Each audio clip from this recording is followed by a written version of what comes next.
L'île de la Réunion est française depuis le milieu du XVIIe siècle. Les premiers colons ont fondé Saint-Denis en 1669.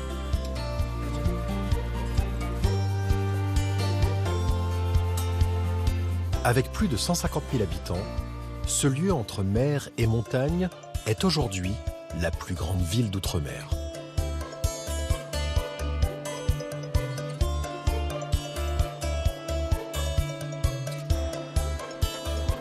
Son artère la plus prestigieuse est la rue de Paris. C'est ici que vivaient les familles les plus riches de la Réunion. Leur demeure raconte les secrets de cette grande bourgeoisie venue de la métropole avec ses influences architecturales européennes. Elle les a intégrées au mode de vie local et à ses héritages multiples pour donner le style créole. Roméo Egipa est guide du patrimoine. Passionné par l'architecture traditionnelle, il arpente régulièrement les rues de la ville à la recherche d'informations sur ces maisons. Quand on parcourt cette rue, on a encore une belle présence de ces grandes maisons, de ces grandes demeures qui sont toujours là, qui aujourd'hui ont été sauvées par quelques rares familles, mais plus souvent par les collectivités. Et on a la chance de pouvoir, non seulement de voir en fait une belle concentration de maisons, mais aussi une grande diversité de ces maisons. Désormais, ces demeures historiques sont presque toutes occupées par des administrations. Elles ont été transformées en bureaux, mais la richesse de leur façade perdure. Une des mieux préservées est la Villa Carrère. De l'extérieur, Roméo nous livre les secrets de construction de cette résidence. Alors c'est une maison qui nous ramène en fait au début du XIXe siècle, les années 1820-1830. Donc une magnifique demeure, mais qui ne recèle pas assez de pièces pour toute la famille. On a Monsieur Carrère qui va lancer un chantier qui va durer à peu près 3 ans pour rajouter un étage avec 5 chambres. Une chambre pour chaque fille. Et quand on regarde la maison, on est vraiment devant une sobriété et on se retrouve, même si on est au cœur de ville, avec un mode de vie qui ne diffère pas tellement de la campagne.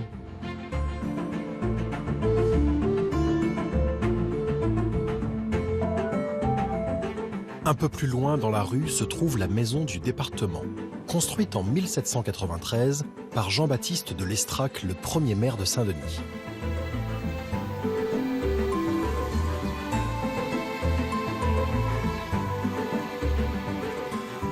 Cette demeure majestueuse et son jardin occupent un espace de plus de 6000 mètres carrés. Ici, on est sur un terrain qui correspond plus ou moins à la superficie d'origine. Et c'est assez exceptionnel qu'on ait une maison de cette taille-là, où on a une ouverture complète sur les espaces jardins. Et c'est ça aussi qui la rend exceptionnelle, c'est qu'on n'est pas sur une maison à un niveau ni 2 niveaux, c'est 3 niveaux. On a quand même beaucoup de place, non seulement à l'étage, mais aussi sous les combles. Elle est vraiment remarquable. Et on y retrouve toute cette symbolique de la rue de Paris, donc cette puissance politique, cette puissance financière. C'est pour moi aujourd'hui l'une des maisons qui est pour le coup une grande demeure du pouvoir. Cette villa du département, la maison du premier maire de Saint-Denis. Elle a une véritable valeur patrimoniale. Roméo a rendez-vous avec Bernard Leveneur, le conservateur du lieu. Il souhaiterait obtenir plus d'informations sur cette demeure afin d'enrichir de prochaines visites. Jean-Baptiste de Lestrac va faire construire une maison qui à l'époque est complètement neuve. C'est une des premières maisons néoclassiques et ce style est important parce qu'il va apporter à l'architecture créole, qui est plutôt rustique, avec des formes plutôt rurales, en fait, le décor, c'est-à-dire les piliers, les pilastres, les moulures, les entablements. Et cette maison en est l'illustration. Et ce qui est intéressant, c'est que là, on a ici vraiment l'apport majeur de l'architecture européenne, puisque la source d'inspiration était essentiellement l'Europe. L'architecture créole s'exprime sur les façades de la villa grâce aux varangues. Ces vérandas abrités, emblématiques des demeures de l'île. Ces grandes varangues sous combe sont typiques des débuts de l'art des varangues à La Réunion. Et ce qui est intéressant aussi, c'est qu'elles se déploient sur toute la largeur du bâtiment. Et c'est vraiment une immense pièce, une très grande pièce, très profonde, très large, et qui est vraiment, à l'époque, un espace de vie. C'est-à-dire qu'on ne vit pas trop à l'intérieur des maisons, on vit vraiment à l'extérieur des maisons.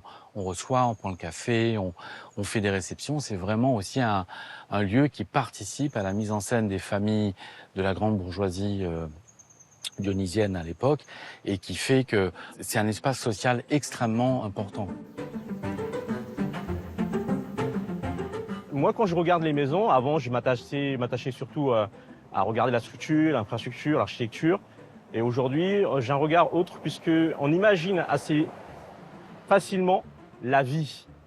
Au-delà, évidemment, de ces murs-là, on entend les mots, les murmures, on entend les rires.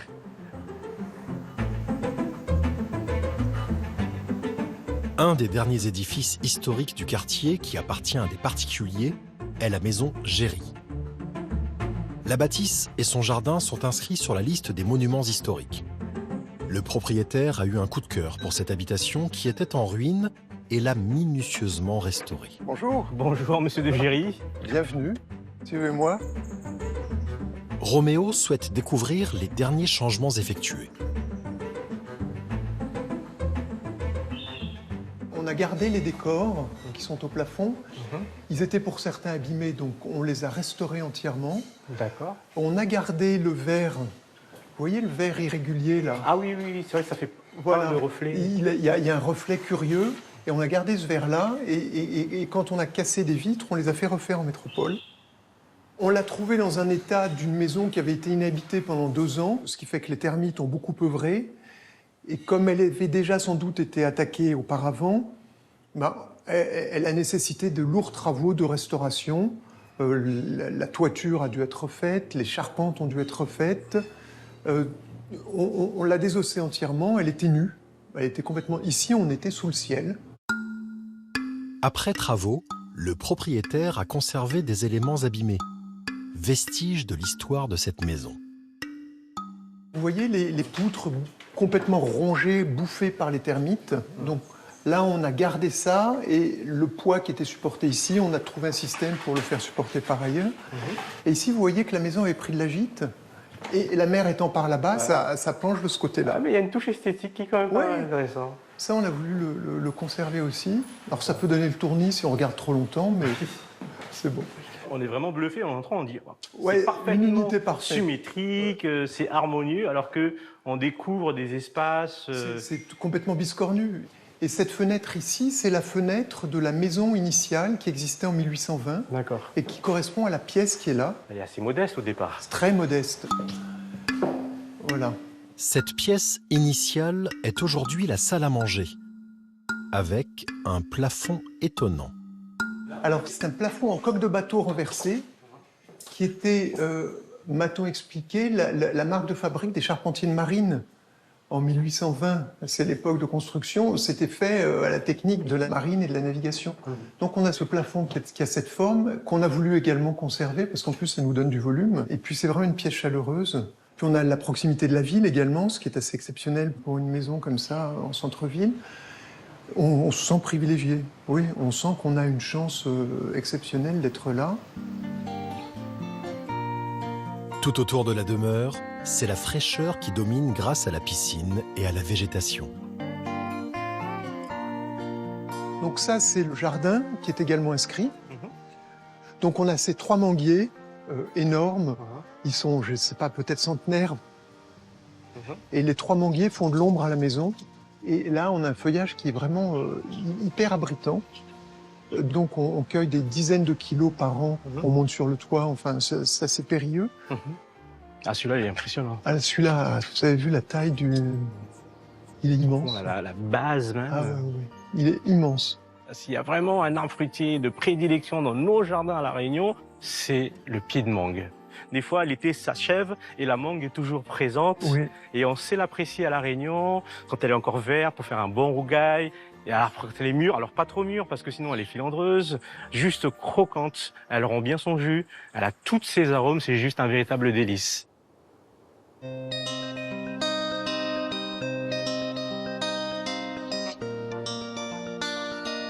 L'architecture créole s'est répandue dans l'intérieur des terres aussi. À partir du 19e siècle, les familles fortunées de Saint-Denis ont pris l'habitude de fréquenter les pentes du Piton des Neiges pour échapper à la chaleur du littoral. Un tourisme saisonnier qui a permis l'essor de villages comme Elbourg, l'un des plus importants du centre de l'île.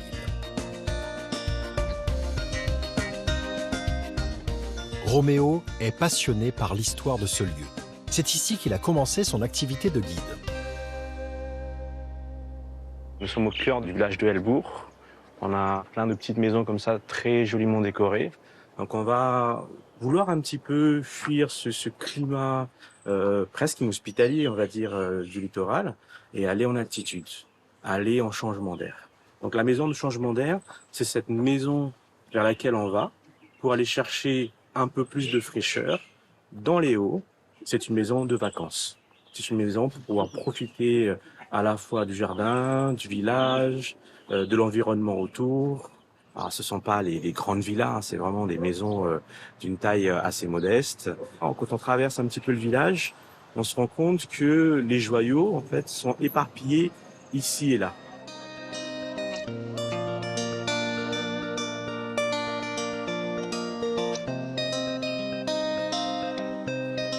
Ces maisons de vacances possédaient en général de grands jardins et parfois une construction originale comme celle-ci, le guétali.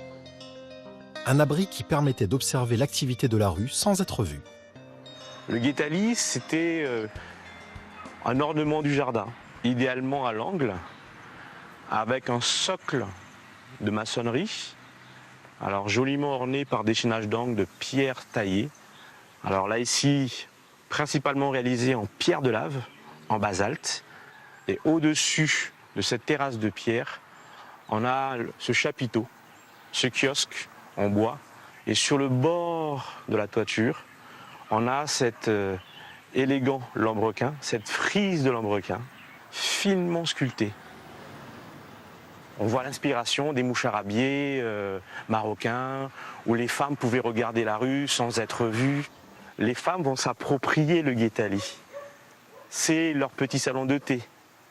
Et on devine assez aisément que ça suscite l'intérêt des passants, parfois des prétendants, des soupirants, qui vont se retrouver un petit peu comme Roméo sous le balcon de Juliette. On est sur une tradition, on est sur un mode de vie, le vivre à la créole.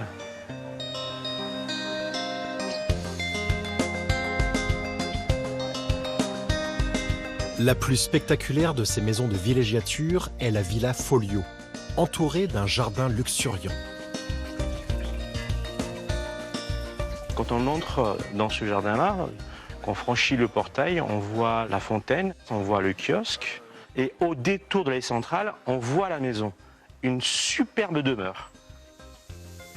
On aperçoit cette façade avec une toiture en écaille de zinc. C'est l'une des rares maisons à avoir encore l'intégralité du terrain d'assiette où elle était installée. Donc tout ça est encore bien présent. C'est juste un vrai bijou. La maison, bâtie au XIXe siècle, a été entièrement restaurée au début des années 1950. Raphaël Folio, le petit-fils des propriétaires, est devenu guide touristique et assure lui-même les visites de la villa. Alors Roméo, Comment il est ? comment il est, ça va? Ça va. Ah, ça va, il fait plaisir, il fait beau. Ah bah oui. Donc, on va faire un petit tour et je vais t'expliquer un petit peu les secrets de tout ça. Moi, c'est ma maison d'enfance, hein, maison de mes grands-parents. Donc, tout le monde le connaît comme étant un musée, un endroit qui reçoit du monde. Et moi, c'est surtout l'endroit où j'ai grandi, au final. Hein, avec... Il n'y a pas, je pense, 1 cm² de ce jardin-là où j'ai pas un souvenir. Bon, comme tu sais, je pense, le village, c'était un village de vacances, un village de bourgeois, de riches, comme nous t'ai dit en créole, de bonnes gros oiseaux. Donc la petite particularité de cette maison, c'était qu'il n'y avait que des chambres, par exemple. Oui. Parce que on ne vivait qu'à l'extérieur. Quand j'ai envie de te dire, regarde le paysage, regarde le climat, c'est normal. C'est vrai que j'ai remarqué une chose dans les maisons de Helbourg. Elles ont été construites sans avoir de salon. C'est vrai. Comme on a un peu l'habitude de dire d'architecture créole, le devant, c'est le cache-misère. On mise tout sur l'avant, on met les jolies fleurs, la jolie architecture, la jolie varangue. Et derrière, on est sur quelque chose d'un peu plus sobre.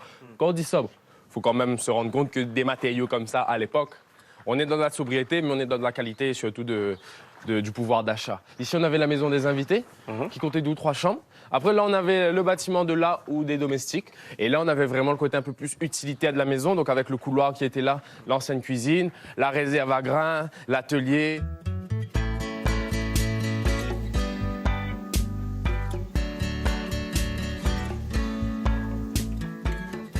Dans le parc qui entoure la maison, les propriétaires ont mis en avant la diversité des essences forestières. Le concept ici dans ce jardin a été surtout de créer un petit peu l'idée un peu de la forêt, donc comme un sous-bois, en mettant des fougères arborescentes, des palmistes, pour créer cette petite bulle d'humidité qui va donner ce côté assez luxuriant, assez exubérant avec les plantes tropicales, hein, les ananas fleurs, on va avoir des orchidées, on va avoir des anthuriums, ce qui donne ce côté très exubérant, très jungle. C'est la partie du jardin que je préfère. Parce que ça se rapproche beaucoup plus de cette exubérance, de cette densité qu'on retrouve dans nos forêts primaires. Ce qui est cool aujourd'hui, c'est non seulement d'être un petit peu le gardien de ce petit jardin-là, mais aussi de garder en tête ce grand jardin aussi qui nous entoure. Et je pense pas qu'il faut en mettre un avant l'autre. Mais ouais, du coup, c'est vraiment une chance de se lever le matin et d'avoir en fait cette flamme, cette passion, de se dire que mon travail, il n'est pas embêtant. Je passe des bons moments, je rencontre du monde, des gens du monde entier. Je ne fais qu'échanger et qu'apprendre aussi de tout le monde qui passe ici. C'est le cas de plein d'amis qui ne se rendent pas forcément compte de l'importance de la Réunion pour eux, mais qui, dès qu'ils vont passer 6 mois, 1 an en métropole, y en a qui reviennent. Hein. Je connais des anciens destinés à être profs de sport qui aujourd'hui veulent être guides de montagne ici à La Réunion. Donc voilà, c'est en partant en fait qu'on se rend vraiment compte de la chance qu'on a. Et il faut s'en rendre compte. Hein.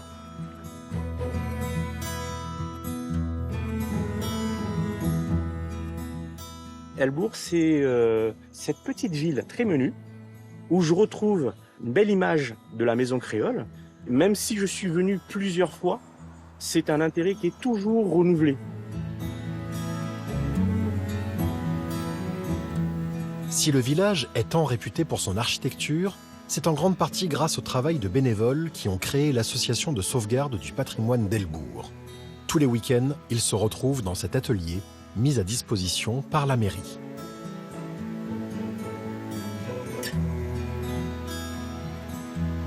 Bonjour!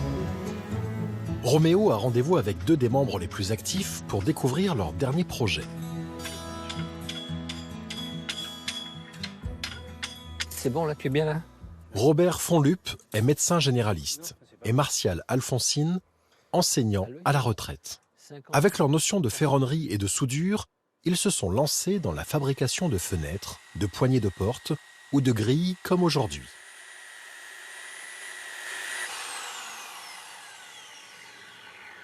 C'est d'abord pour moi-même de satisfaction personnelle. Et ensuite, comme je suis né ici, pour moi c'est tout à fait naturel. Et puis c'est pour aussi se rendre utile, aider les gens, et également pour préserver un peu tout ce qu'avait fait le patrimoine de tout ce qu'avaient fait nos anciens.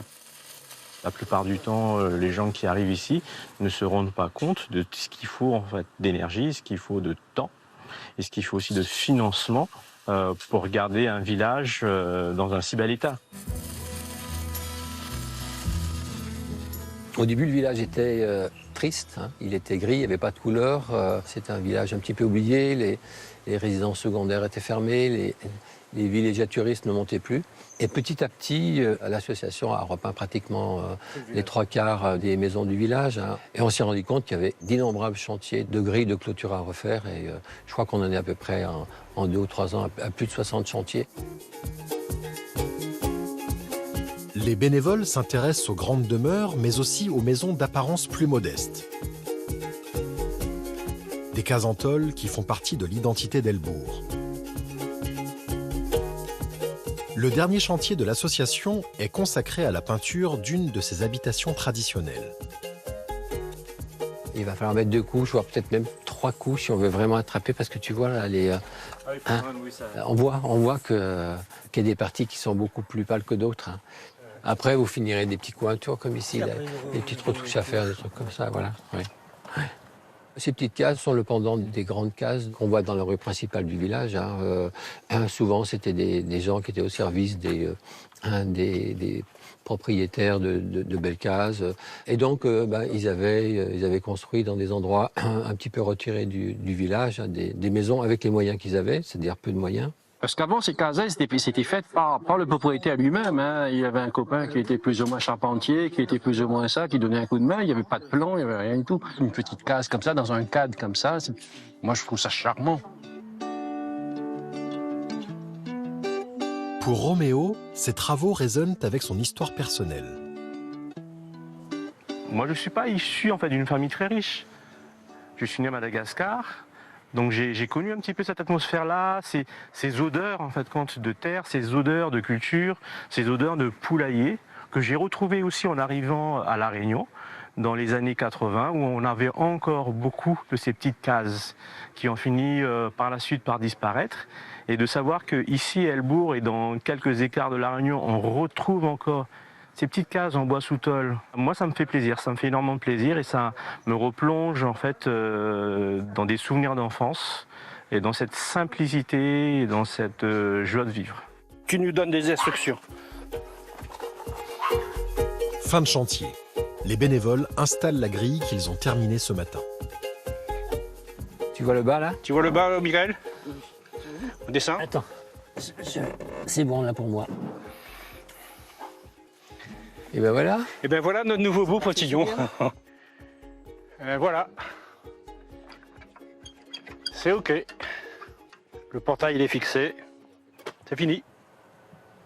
Là, c'est des cases qui sont occupées tout le long de l'année.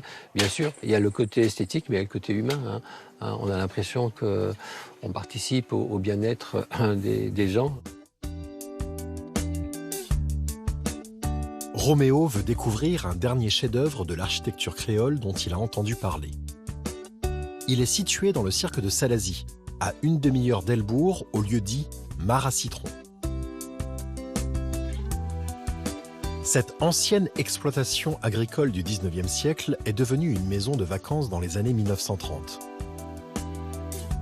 La demeure ainsi que son parc majestueux sont inscrits sur la liste des monuments historiques.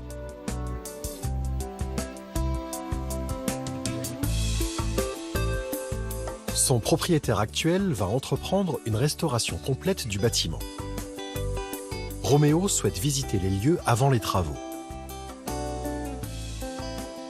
Le domaine actuel, qui fait 5 hectares, la partie qui constitue véritablement l'habitation, 2,5 hectares, c'est la mare que nous voyons là, ce qui est derrière la mare, les bassins, les cressonnières, la grande pelouse, le parc avec les camphriers centenaires. Et puis alors, on a un cadre qui est quand même idyllique. C'est une maison qui est quand même vraiment très particulière, hein, parce qu'il suffit de la voir. On a l'impression d'un cottage anglais avec du vert en rez-de-chaussée, du blanc, des toits normalement qui sont rouges. C'est quand même pas un style typiquement réunionnais. C'est vraiment une maison qui a une architecture vraiment spécifique.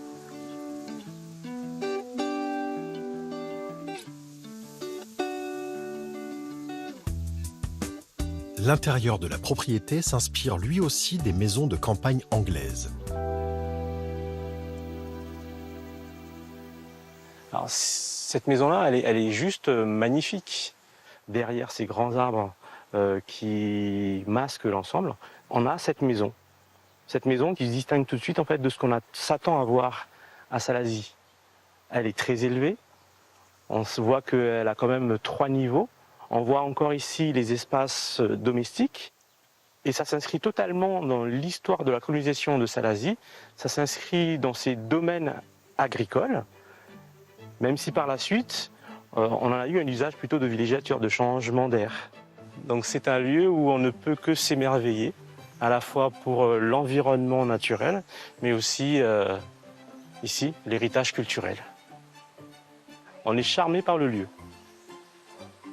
Et on a beau se dire, c'est 5 hectares, on a l'impression que c'est un espace infini, on est complètement déconnecté. Roméo est conquis par cette demeure, un autre joyau qui confirme la richesse du patrimoine architectural de La Réunion.